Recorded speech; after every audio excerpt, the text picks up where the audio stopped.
Hey, this is Dominic, and this is your home for the cutting-edge conversations on optimizing your personal performance, lighting up your sex life, and living a purpose-driven life of your own design. These are the topics that Dominic and I have both struggled with in our own lives and still don't always get right. This is Brian. Welcome to the Great Man Podcast. Gentlemen, welcome back to our special Building Your Best Self series. This is a 13-episode mini adventure to help you envision the great man that you intend to become in 2022, to commit to becoming that man, and then how to develop a plan of action to bring your best self into being. Now, last week we kicked off the first of our 13 episodes, tackling 5 questions that every man needs to ask about his life. I highly encourage you to go back and listen to that one if you haven't already.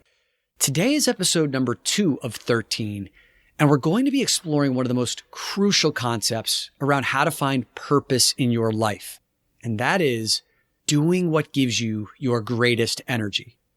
Your greatest energy comes from doing the things where you feel a full sense of engagement, being fully absorbed in what you're doing, oftentimes losing track of time in the process, and then feeling that intrinsic sense of fulfillment when you're done. In other words, it's not about the outcome that you produce, but the inner reward of how you felt during that entire time that you spent in your greatest energy.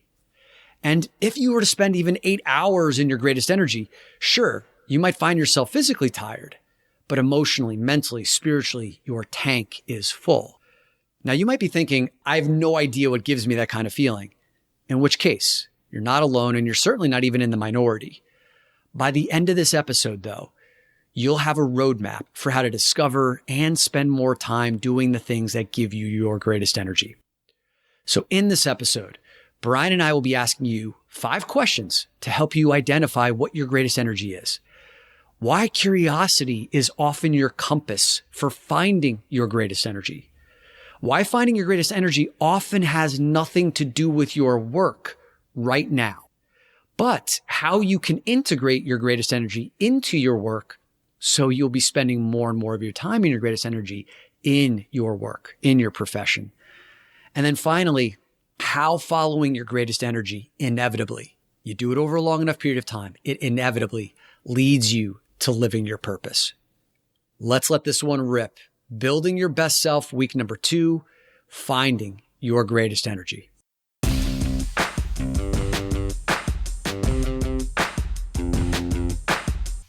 Dominic, I had a moment a couple weeks ago at a client site in New York. As you know, I run a COVID testing company, and I'm at my largest client. We're doing a huge testing event, and I'm sitting there registering people. I'm asking them their last name. I'm getting them checked in, right?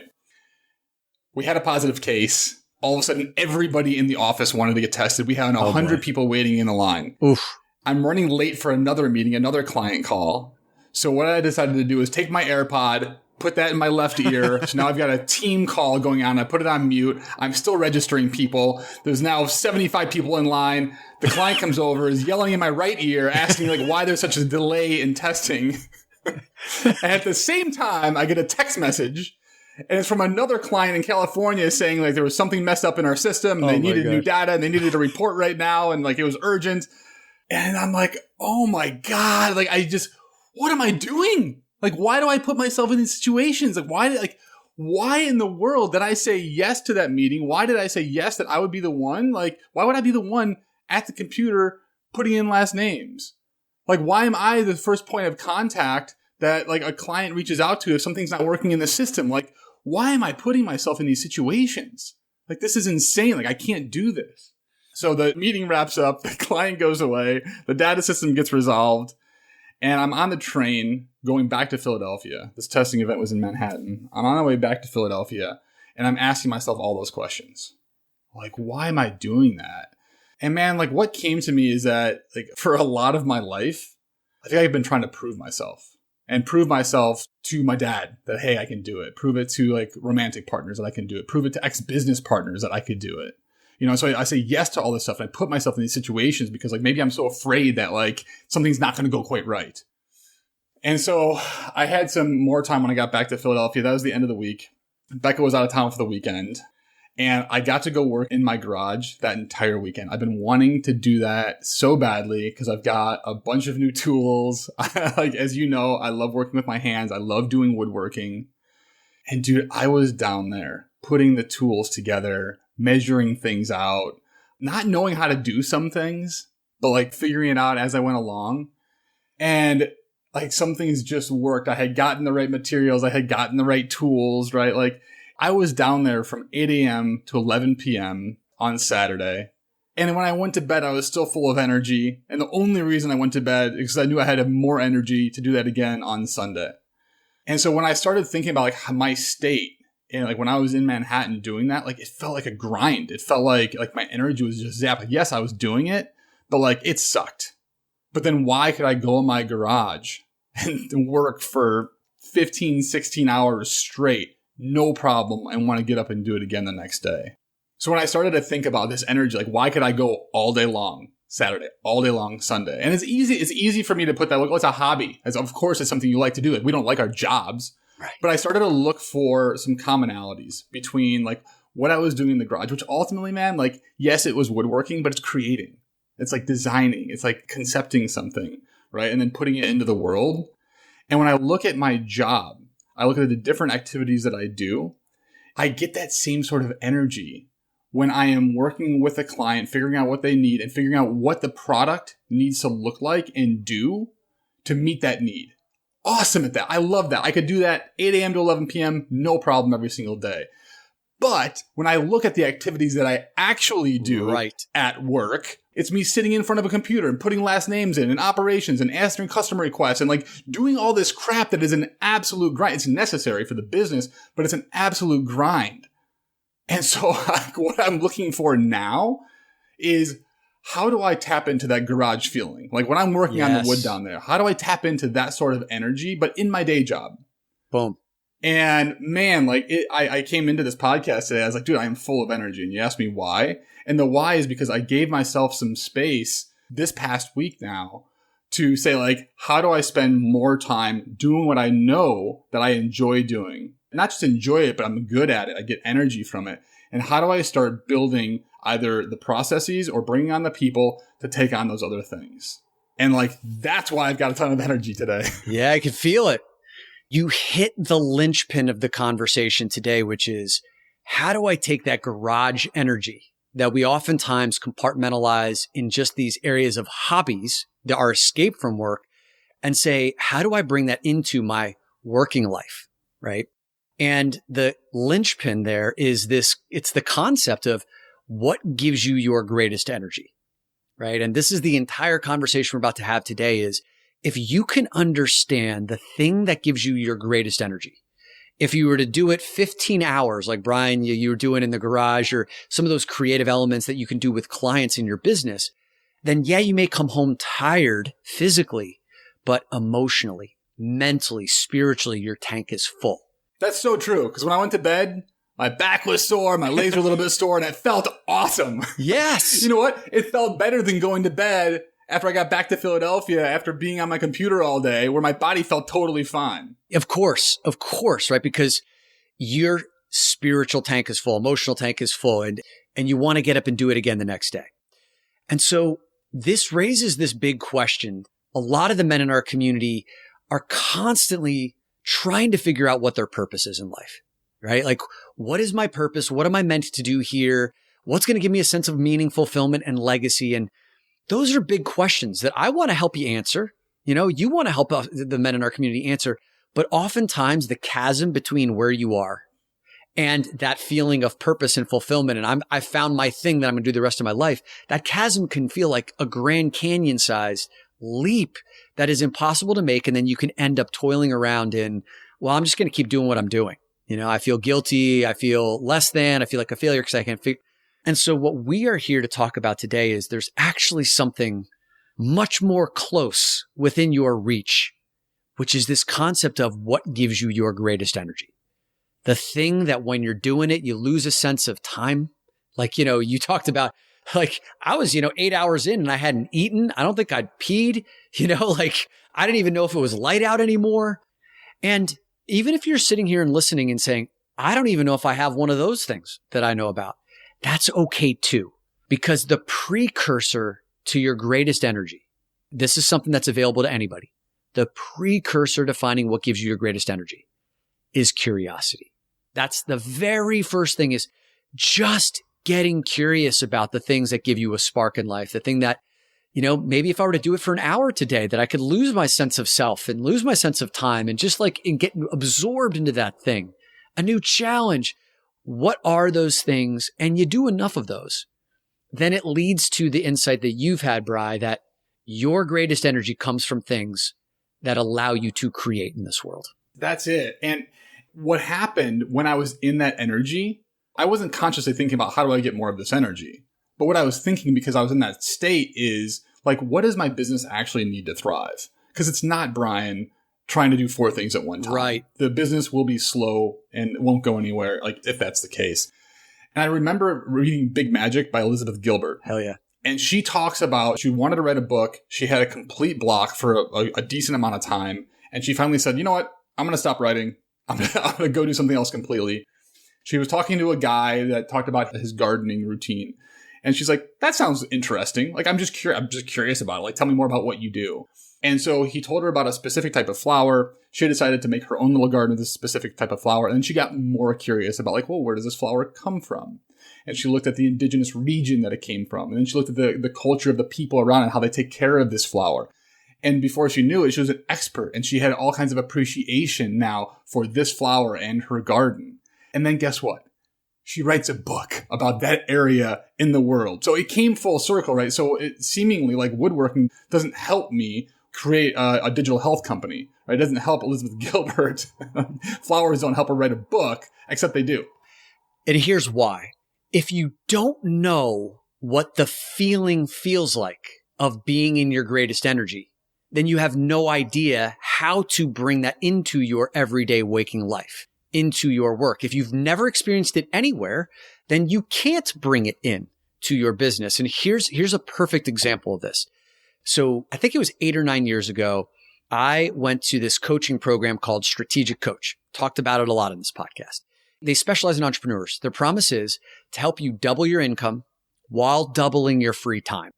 And that solves for the 2 biggest problems is entrepreneurs want to make more money, but their lives become their work and they end up just suffocating under 7-day work weeks. So if they can double their free time, double their income, that's the panacea. On the very first day, you were sitting in a room with 50 people. They're all very successful. To get into this room, you had to make over $500,000 a year more. And the first question that Lee Brower, who is our mentor, asked the room, what's your hobby? Tell us about a hobby that you have.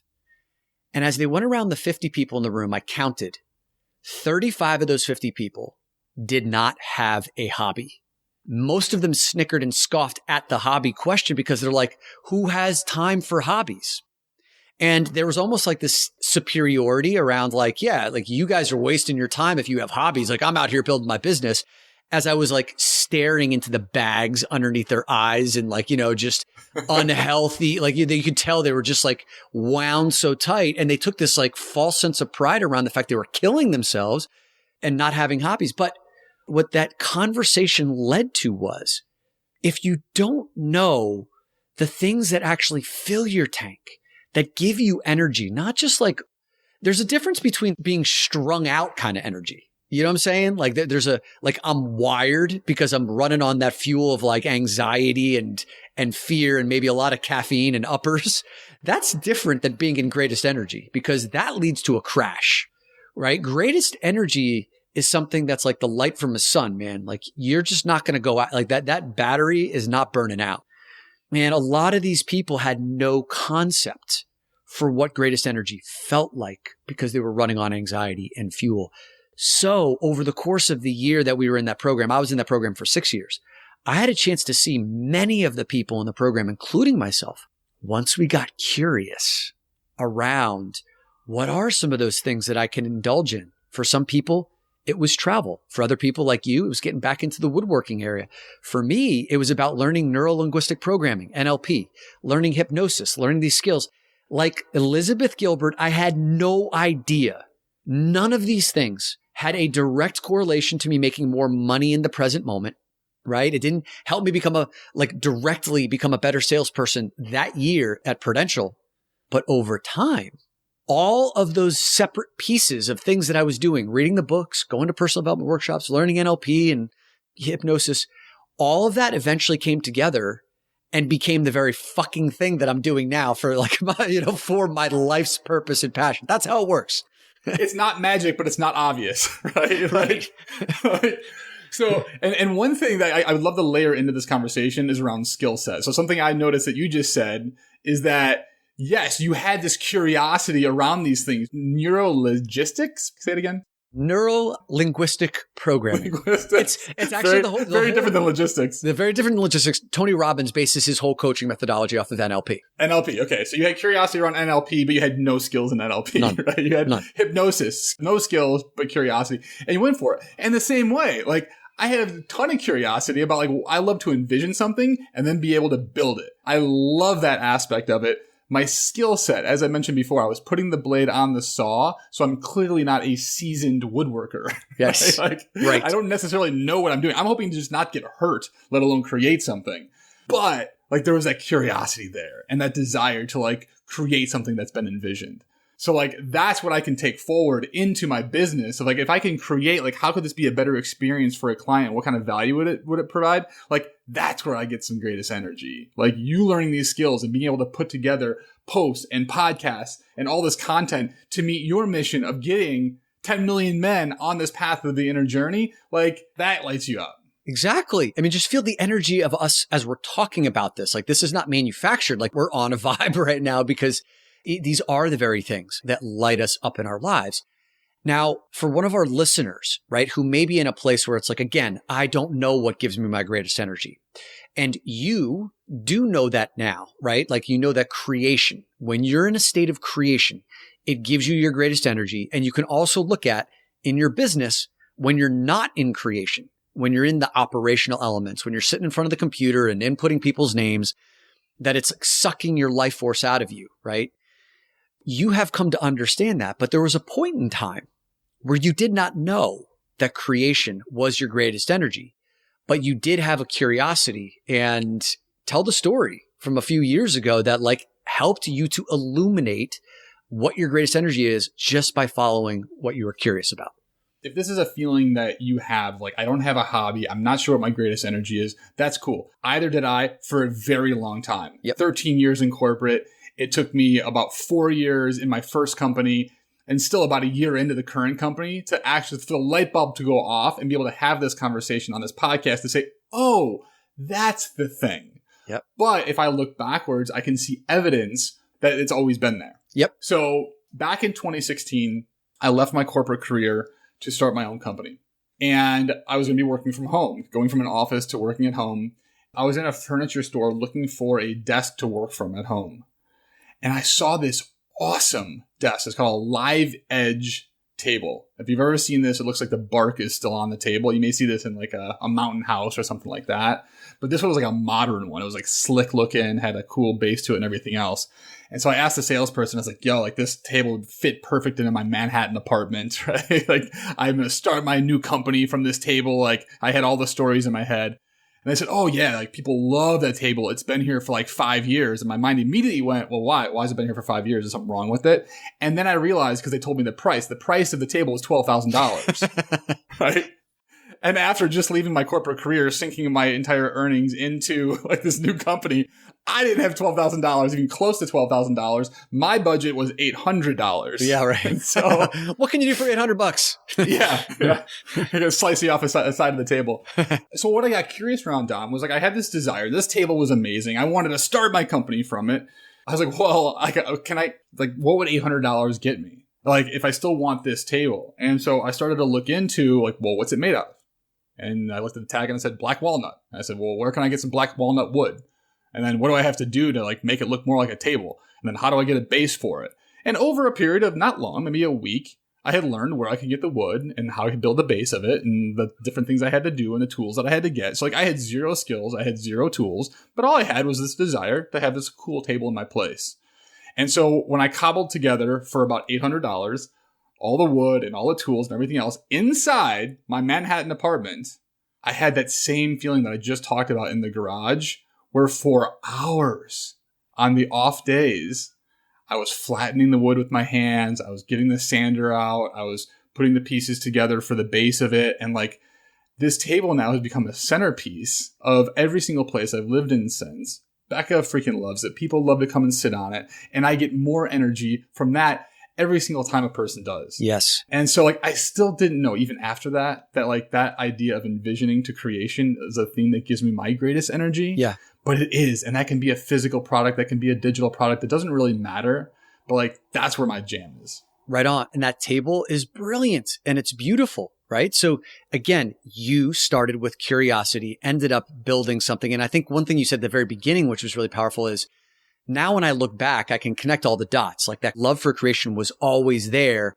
But the more you follow it, the more you follow that energy and that curiosity, the more obvious it becomes. And then going forward, then you can say, how do I have more opportunities to create? How do I breathe more energy into this area of my life? And Don, there's one more example of this. And this is something everybody can do. So when I started to realize like, oh, I didn't call it my greatest energy at the time, but like, I just knew I loved doing it. You know how I knew? Because I spent a ton of time doing it and it didn't drain me. It was just great.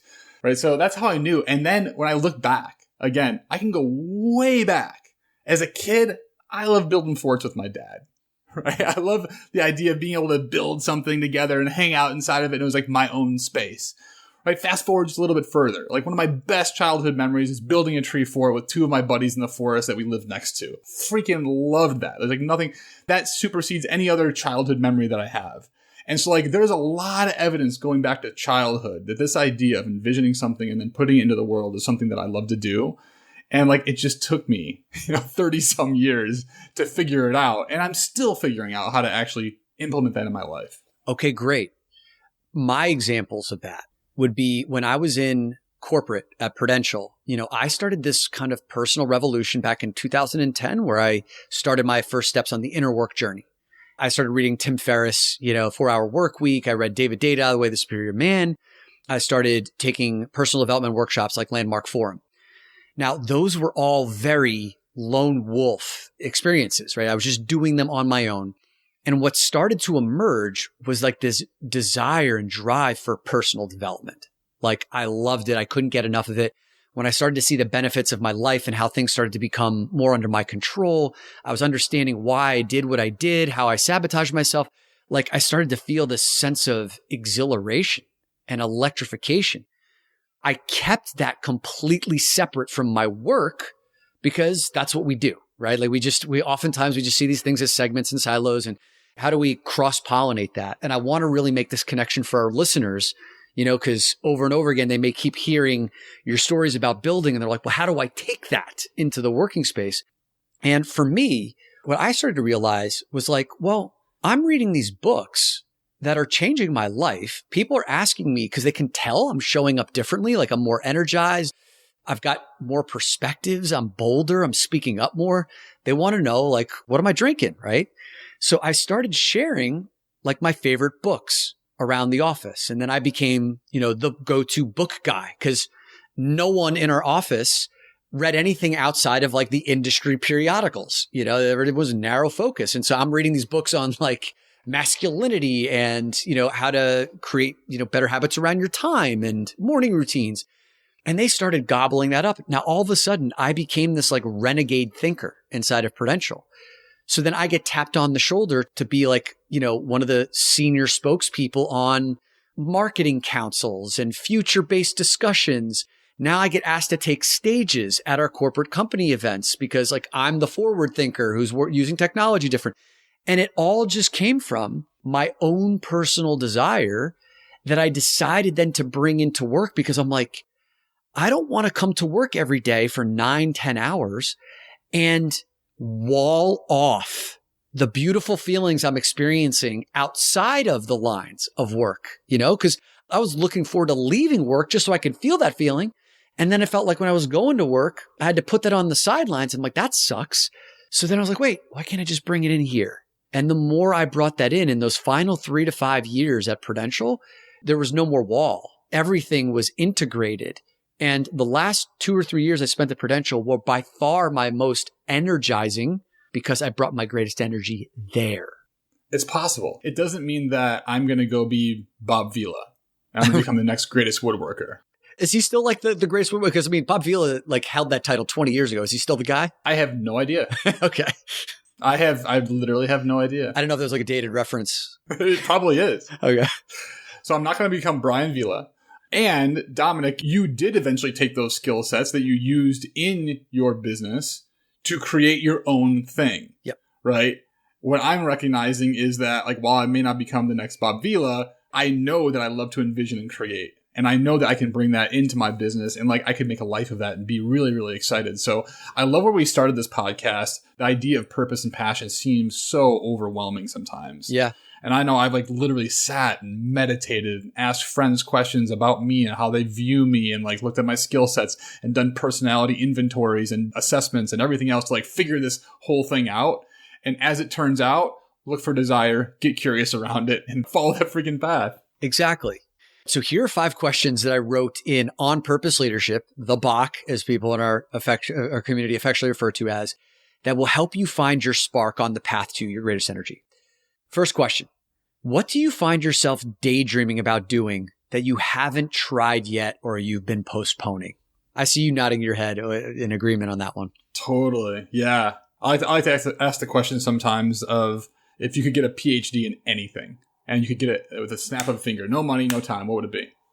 Right. Even if like you didn't want to make that level of commitment around a PhD, you know, it could be, maybe I just want to go I want to do a marathon, right? Maybe I want to go travel like, you know, to Europe, or I want to take a 3-week sabbatical. Like, what do you find yourself daydreaming about that you've yet to try or been postponing?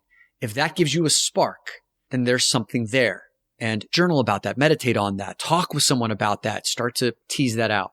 Question number 2, what's a meaningful part of you, your inner world, that you haven't been sharing with the outer world, right? What's a meaningful part of you that you haven't been sharing with the outer world? And some people have hobbies, desires, curiosities, questions about humanity, you know, maybe a passion for environment, a love for animals. I don't know. Like, I don't know what those things are, but maybe there's something on the inside that you have not shared with this world. For me, an example of that was, you know, when I was going through Sex Addicts Anonymous on my own, isolated, I started to feel a passion for sharing about my benefits, like what I experienced just by having these deeper conversations and de-shaming, destigmatizing the experience that I was going through. But I was keeping that from the rest of the world. When I finally started talking about it, that's what led you and I together, where we started doing the Discerning Dick events here in New York City, which is eventually what led to this podcast, you know, which is what led to the masterminds. So that very little thing, that very little question there about what's a meaningful part of you that you haven't been sharing with the world literally has led to this conversation that we're having with you on air right now. Third question is, what's a new practice that you can implement every day that'll take you under 10 minutes of time? What's a new practice that you can start implementing every day that will take you under 10 minutes that will cultivate that spark, right? Now, I don't know if you have a specific thing, Brian, in your life, but for some of us, it could just be like reading 10 minutes of something that's intellectually or spiritually fulfilling, 10 minutes of journaling, 10 minutes of just like breath work, doing a body scan. Those are things that can start to illuminate what gives you your greatest energy just by following the curiosity. I don't know if you have something in there that you wanted to add. Mine was around meditation, just because that's where, like, before I can create, I have to envision. And that's a place where envision starts. Great. Perfect. Yeah. Question 4, how can you make your next trip more of an adventure, right? Versus a vacation. Adventures, like we talk about how all men need and crave adventure in your life. And the difference between adventure and vacations, adventure has an element of unpredictability, right? There's something about it that maybe has a sense of danger, a promise of a reward. Vacations are pretty predictable. I'm going to go here. I'm going to lay out. I'm going to get a massage. I'm going to drink my ass off. I'm going to come back having eaten too much. You know, like those are kind of predictable, but an adventure, you don't know quite what's going to happen. And so can you design a little bit of that into your next trip, or maybe go somewhere that you haven't gone before? Maybe go to a country that doesn't speak the language. Put yourself in a position where you could learn something new. 5th question.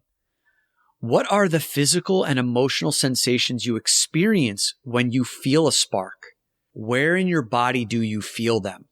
And I see you nodding your head big on this one. So what's coming up for you? This one was really clear. So I was very much in the doldrums of figuring out purpose and passion about 1.5 years ago.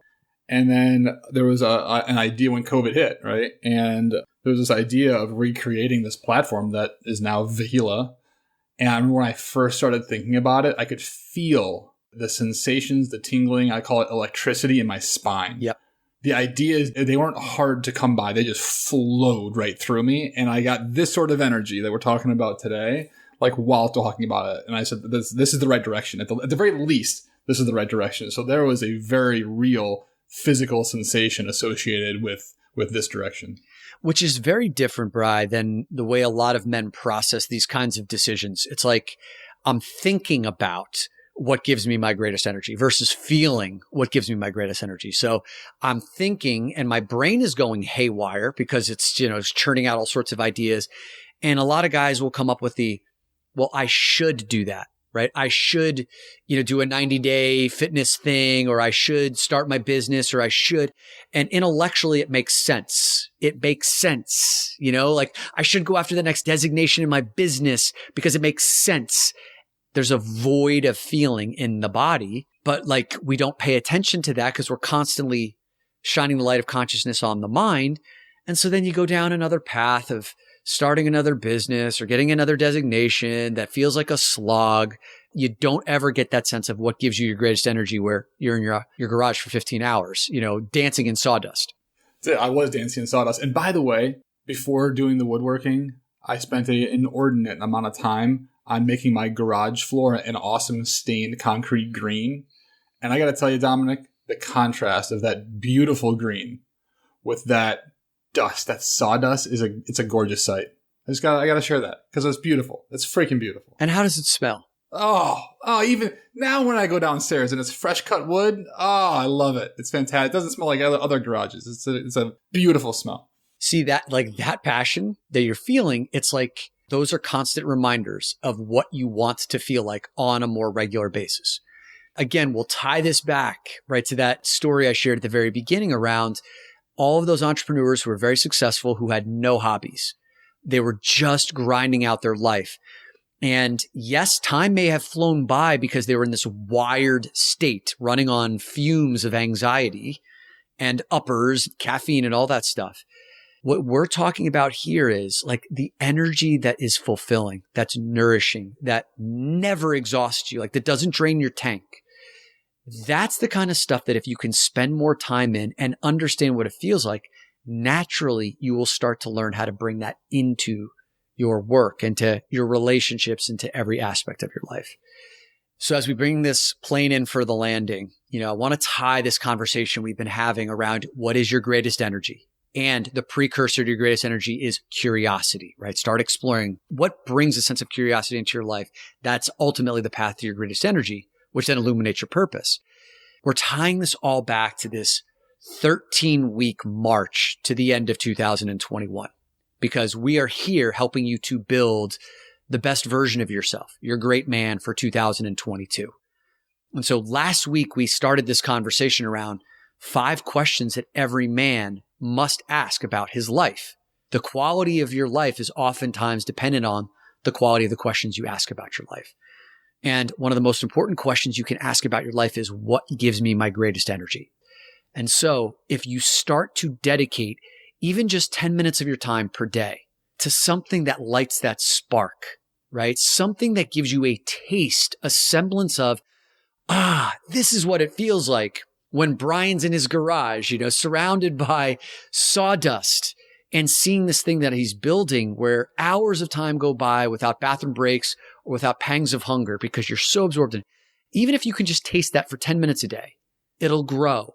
And then you'll be able to do it for 20 minutes a day. Then you're going to dedicate hours of time. Then you're going to start to bring that into your work life, into your relationship life. And then you'll build your entire life around it. That's the game. And sometimes it takes years. Sometimes it takes months. But start to play that game because, as Brian and I can both tell you, it's one worth playing. Hey, if this conversation about your greatest energy was powerful for you, and you enjoyed last week's episode about the 5 questions every man must ask about his life, and you're starting to sense this potential of the 13-week journey we're about to go on around building your best self for 2022, then I wanted to give you the heads up. I'm going to be running a masterclass on Wednesday, November 17th for 90 minutes, 7 to 8:30 p.m. Eastern Time, New York City time, a masterclass on how to design the next year of your life. Now, I ran this masterclass last year, and it was one of the most, I think, maybe the most well-attended masterclass that I've ran over the last 12 months. As we close out the year, we're always looking to how can we make the next year even better, right? Build on the progress, or if this year we regressed, how do you reestablish command in your life? And so we're going to have an opportunity to go deeper and workshop some of these concepts around your greatest energy, finding your purpose, overcoming your obstacles, and then how to design the year, your plan of action, so that you can become your best self. So in the show notes, we don't yet have the registration, but if you want to be notified as soon as that registration goes live, send an email to hello@dominicq.com, and all you need to put in the subject line, and I'll put this in the show notes, is Design the Next Year of Your Life Masterclass. Design the Next Year of Your Life Masterclass. The email hello@dominicq.com is in the show notes. So Wednesday, November 17th, 7 to 8:30 p.m. Eastern Time, and I'd love to see you there.